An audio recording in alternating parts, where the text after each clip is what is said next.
우리가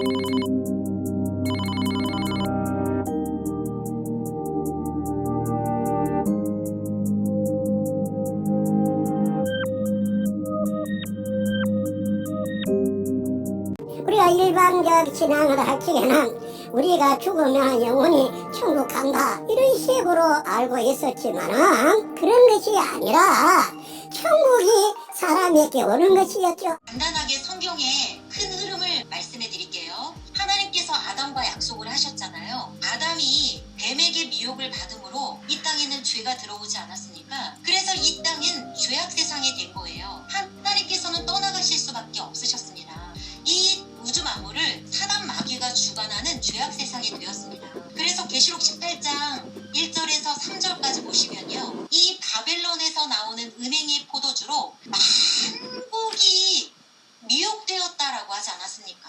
만국이 미혹되었대요. 만국은 목사님 계시는 곳 빼고일까요? 만국이 미혹되어 있다라고 말씀해 주셨습니다. 그러니 하나님께서 시대마다 택하신 목자들을 통하여서 하나님의 말씀을 주셔서 하나님의 뜻을 전하시고 그 뜻을 깨달아 알고 믿고 지키기를 원하셨다라는. 그런데 시대마다 하나님의 백성들이 입술로는 하나님 믿습니다 믿습니다 라고 했지만 그들은 정작 하나님의 말씀에는 관심이 없고 오히려 사람의 계명으로 가르침을 받아왔. 그래서 결국은 오늘날까지 만국이 미혹되고 무너져 있었습니다. 그러니 2000년 전에 구원자로 예수님을 보내주시지 않았습니까? 그래서 구약의 약속대로 이룬 그 말씀을, 이루어진 그 말씀을 증거하지 않았습니까? 그럼에도 불구하고 정통이라고 주장했던 전통 목자들이 하나님이 보내신 자를 믿지 않고 도리어 이단이라고 핍박했다고요. 그런데 예수님은 십자가를 지시고 또 떠나가셨잖아요. 새 언약을 하시고. 영의 세계로 떠나가신 하나님도, 예수님도, 천사들도 영의 세계의 영으로 계십니다. 그래서 하나님 예수님께서 오실 때에 교회들을 위하여 사자를 보내시겠다 약속하셨고요. 예수님의 계시의 말씀을 택하신 목자에게 주어서 죄에 빠진 인생들에게 그 계시의 말씀을 전하여서 열린 책의 말씀이죠.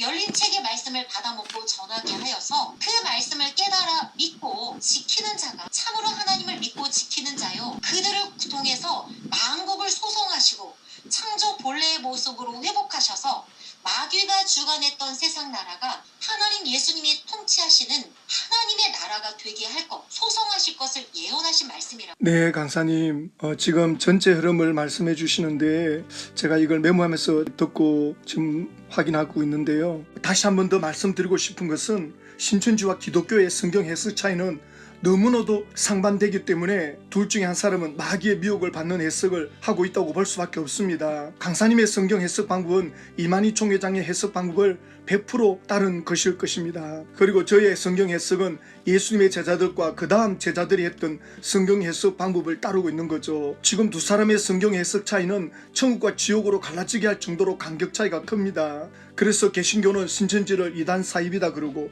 또 신천지는 개신교를 향해서 마귀에게 속한 바벨론 집단, 구원이 없는 집단, 그렇게 보는 것은 어쩌면 당연한 것인지도 모릅니다. 디모데전서 4장 1절을 보면 그러나 성령이 밝히 말씀하기를 후일에 어떤 사람이 믿음에서 떠나 미혹하는 영과 귀신의 가르침을 따르리라 하셨으니 자기 양심이 화이 맞아서 외식함으로 거짓말하는 자들이라. 그래서 오늘 또 누군가 한쪽은 귀신의 가르침에 영향을 받는 해석을 하고 있다는 것을 확인하는 시간이 될 수밖에 없을 것 같습니다. 강사님께서 먼저 신천지 교리의 전체 흐름을 말씀하셨거든요. 제 입장에서 정리하고 반론을 해볼게요. 예수님이 교회들을 위해 천사를 보냈는데 그 천사의 영이 약속의 목자, 또 이긴 자 이만희 총회장에게 임하여 왔고, 또 예수님의 영도 이만희 총회장에게 재림하여 오면서 신천지가 시작되었다. 그래서 이제 이만희 총회장의 계시록 가르침을 믿고 따르는 12지파에서 14만 4천 명의 제사장이 나오고, 또 그렇게 되면 천국에서 새 예루살렘과 14만 4천 명의 순교장 영이 신천지에 내려와서 14만 4천 명의 제사장과 혼인잔치가 이루어지면서 이 땅에 천년 동안 왕노릇하는 일이 이제 시작된다고 하셨는데, 바로 그 시점에 또 만국이 무너지는, 그 만국은 이제 바빌론이고, 바빌론과 그 음료의 포도주는 기독교의 목사들을 가르친다고 하면서 교인들은 그 사단의 소굴에서 나와야 한다 이렇게 가르치시는데, 저희는 계시록 18장 3절을 그렇게 해석하지 않습니다. 3절에 보시면 그 음행의 진노의 포도주로 말미암아 만국이 무너졌으며 또 땅의 왕들이 그와 더불어 음행하였으며 땅의 상인들도 그 사치의 세력으로 치부하였도다 하더라. 그 음행의 진노의 포도주라고 할 때 이제르봄이 힘찬 음성으로 외쳐 이르되 무너졌도다 무너졌도다 큰 성 바빌론이요 귀신의 처소와 각종 더러운 영이 모인 곳과 각종 더럽고 가증한 새들이 모인 곳이 되었도다. 그 음행의 진노의 포도주는 바빌론에서 나온 것이라고 합니다. 사도 요한은 그 당시 500년 전에 망한 바빌론 나라가 마귀의 소굴이었다고 하는 거죠. 우리는 바벨론에 대해서 잘 모르지만 유대인들에게는 바벨론 이르면 전 세계를 지배할 만큼 크고 힘있는 나라, 또 술취함과 음란과 사치가 극에 달했던 나라, 그리고 그 바벨론 뒤에는 사탄이 조종하고 있었고 바벨론을 통해 이스라엘을 집어삼키려고 했던 사건을 그들은 너무나도 잘 알고 있었기 때문에 사도 요한은 지금 하나님의 자녀들을 삼키려고 하는 로마가 바벨론 나라로 상징적 표현을 하는 거죠. 실제로 사도 요한 때 최고로 큰 나라가 로마였고 또 로마의 황제들과 유정자들의 그 타락한 역사를 보면 그 쾌락에 미쳐있는 수준입니다. 로마에서 남녀가 같이 사용하는 목욕탕을 처음 만든 때가 바로 이때입니다. 로마의 사치 문화, 음란 문화는 상상을 초월합니다. 만약에 사도 요한이 로마라고 하는 표현을 썼다가는 로마 당국으로부터 이 계시록이 불은 문서로 압수당할 수 있기 때문에 바벨론이라고 한 거죠. 유대인들과 기독교인들은 다 알아듣는 이 바벨론을 왜 이만희 총회장은 청지기 교육원에서 모인 목사들이 기독교를 대표하는 목사로 보고 바벨론이라고 합니까? 우리가 성경을 해석할 때 그 1순위는 이 편지를 받아서 읽고 있는 일대 독자들, 즉 그 시대 사람들은 이 말씀을 어떻게 이해하고 깨닫는가를 먼저 살펴보아야 합니다. 그런데 이만희 총회장은 예수를 믿다가 순교한 그 시대 초대 교인들의 시대적 상황을 한 번도 언급하지 않는 것 같더라고요. 예수의 영이 그분에게 지금 재림에 계신다는데 그러면 예수의 마음을 품고 있을 텐데 예수님은 초대 교인들을 사랑했던 그 모습이 계시록 2장 3장에서 볼 수 있잖아요. 그런데 이만희 총회장은 전혀 언급을 하지 않고 있는 거죠.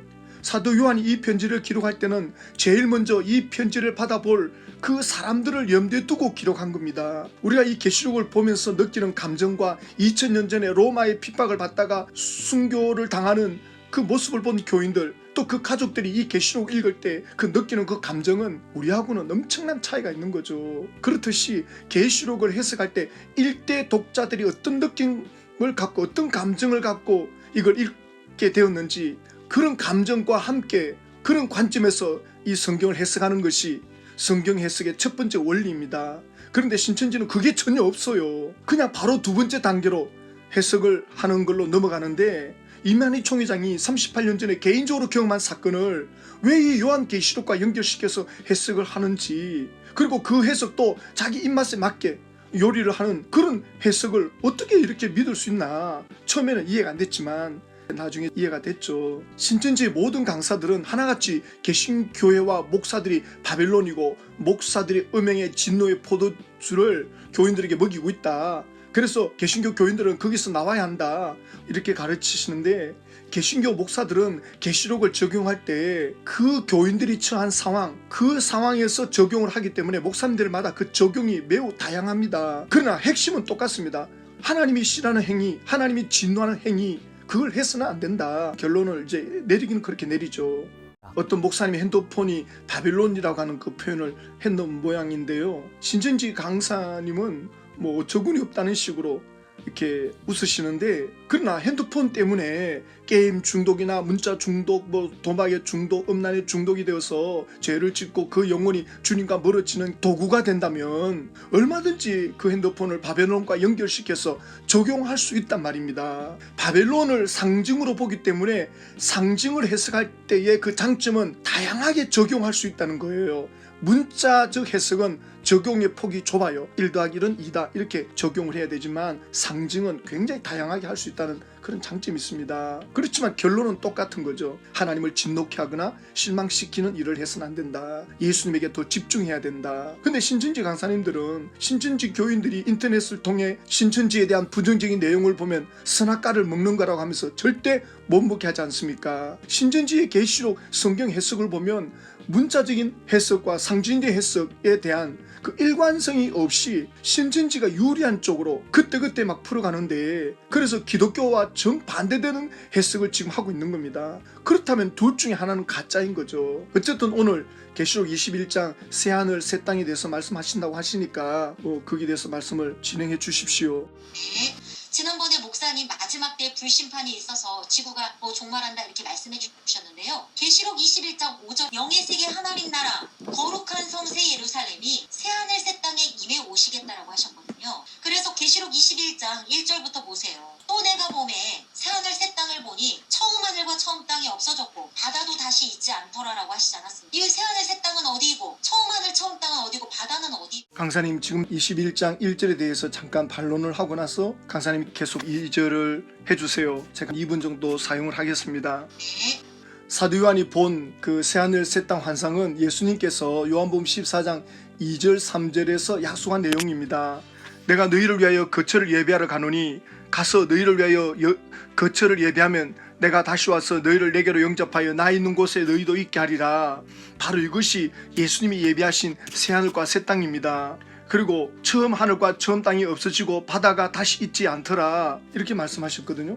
그래서 이것이 뭐냐라고 할 때 신천지와 개신교의 해석 차이는 너무나도 큰 거죠. 지금 신천지는 하늘에서 새 예루살렘 성이 내려오려고 하늘에서 준비 상태에 있는데, 지금 새 땅에서 12지파가 완성되면 새 예루살렘 성이 내려온다고 믿고 있거든요. 그리고 바다가 또 없어진다 라고 하셨는데, 이 바다는 사단에 속한 목사들이 다 없어진다고 해석하는 걸로 강사님들이 말하고 있잖아요. 그러나 저희 개신교는 그렇게 해석하지 않습니다. 지금 천국에서는 하나님의 자녀들을 위해서 새 예루살렘이 준비되어 있는데, 그 거룩한 성이 머무는 곳은 새하늘 새 땅인데 전혀 다른 환경으로 보는 거죠. 그래서 바다가 없다고 했는데, 바다는 세상에서 겪는 풍랑 같은 어떤 고난이나 환란 그런 것들이 전혀 없다는 것을 의미하는 거죠. 만약 지금 예수 믿는 하나님의 자녀들이 이 땅에서 죽게 된다면 예루살렘 성에 지금은 들어가지 않고 천국에 있다가 예수님이 재림해서 모든 심판이 끝나고 나면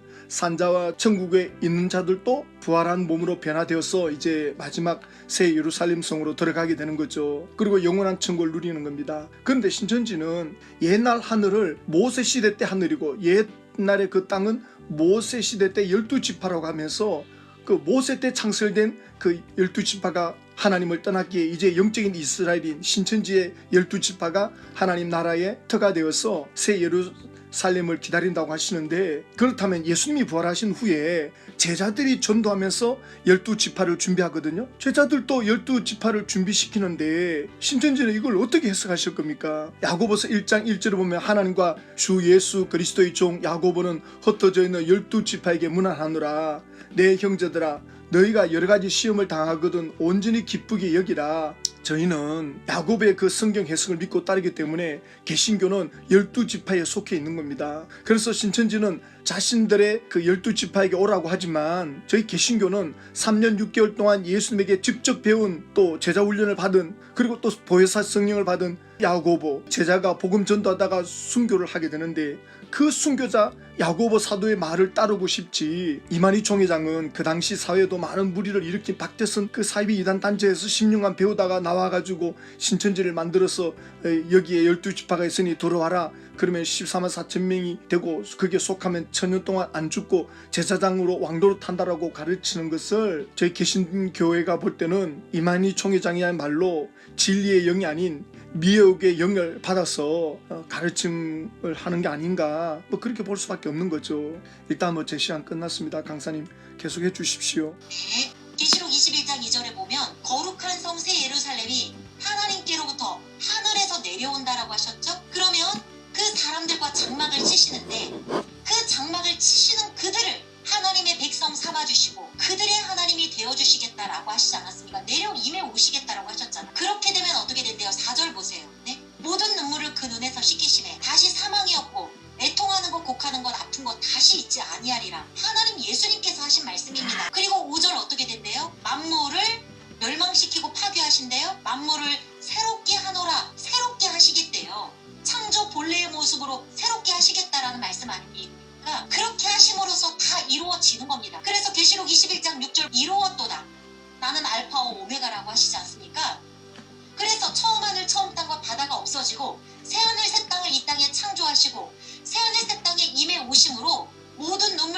개통 멸하시고 하나님께서 통치하심으로 창조 본래의 모습으로 회복하심으로 알파 오메가 예언하신 하나님이 이루심으로 끝이 나는 것입니다. 강사님 시간이 됐거든요. 강사님은 새하늘인 이 새 예루살렘이 신천지에서 내려온다고 하는데 이렇게 해석하면 문자적으로 이 본문을 해석하는 것이거든요. 또 새 땅을 12지파로 해석하는 것은 이건 또 비유로 해석하는 겁니다. 또 바다가 없어진 것을 사단에게 속한 거짓 목사들이 없어진 거라고 하는 것도 이걸 비유로 해석하는 거죠. 그러다가 계시록 21장 17절에 그 성곽을 청량함에 144규빗이니 사람의 청량 곧 천사의 청량이라. 그래서 제가 지난번에 새 예루살렘 성이 그대로 내려온다길래 이걸 문자적 크기 그대로 이 크기 그대로 내려오느냐 그러면 감당이 안 될 텐데 그러니까 그건 뭐 또 그 상황에서 달라질 수 있다 그러셨거든요. 그런 것으로 볼 때 신천지는 이 땅에 새 예루살렘 성이 내려와서 천년 왕국이 이루어질 거라고 하는 거를 딱 결론을 내려놓고 성경을 거기에 맞춰서 상황에 따라서 문자로 풀었다가 상징적으로 풀었다가 또 문제를 제기하면 비유로 해석하는 것을 볼 때 너무나도 일관성이 없는 이건 자의적인 해석일 수밖에 없다 그렇게 보여지거든요. 어차피 우리는 아니 그러니까 목사님 제가 성경대로 하시라. 강사님 제 말이 끝나고 나면 반론을 제시하시면 되지 않습니까? 저는 강사님이 말씀할 때 계속 침묵하면서 듣고 메모하고 있었다고요. 그러니까 기다리셨다가 충분히 제가 시간을 드릴게요. 그때 반론해 주십시오. 지금 강사님이 성경대로 하시라고 하시는데 성경 구절을 많이 인용한다고 성경대로 하는 건 아니잖아요. 성경을 성경 본래의 뜻대로 해석하는 것이 성경대로 하는 것입니다. 밥을 많이 먹으면 건강해진다는 것은 논리적이지 않죠. 밥을 많이 먹는 것도 중요하지만 더 중요한 것은 어떻게 먹느냐는 거죠. 지금 서로가 성경대로 해석한다고 주장하고 있잖아요. 그런데 신천지는 성경 해석을 객관성이 없는 주관적으로 하려고 하는 것들이 많더라는 거죠. 그래서 천국에 있는 순교자 14만 4천 명이 새 예루살렘과 함께 이 땅에 내려온다는 이 해석도 문자 그대로 해석을 하는 거잖아요. 근데 보십시오. 새 예루살렘 성이 문자 그대로 내려오면 그 성의 길이와 넓이 크기가 12,000 스타디움 또 성곽의 크기가 144규빗이라고 하는데 신천지가 주장하는 대로 새 예루살렘 성이 문자적으로 하늘에서 그대로 내려오면 이게 지금 어디에 내려옵니까? 과천 땅에 내려오지 않나요? 그러면 그 새 예루살렘 성이 그 크기 그대로 내려오면 전 세계 구원받은 희무리와 14만 4천 명 또 그리고 창조 때부터 노아 때, 아브라함 때, 엘리야 때, 에녹 시대 때 이때 구원받은 사람들도 다 내려올 거 아닙니까? 성이니까 하나님이 내려오신다고 하셨으니까. 그리고 또 거기에 수천 수만의 천사들도 새 예루살렘 성을 출입할 텐데 이게 가능하겠습니까?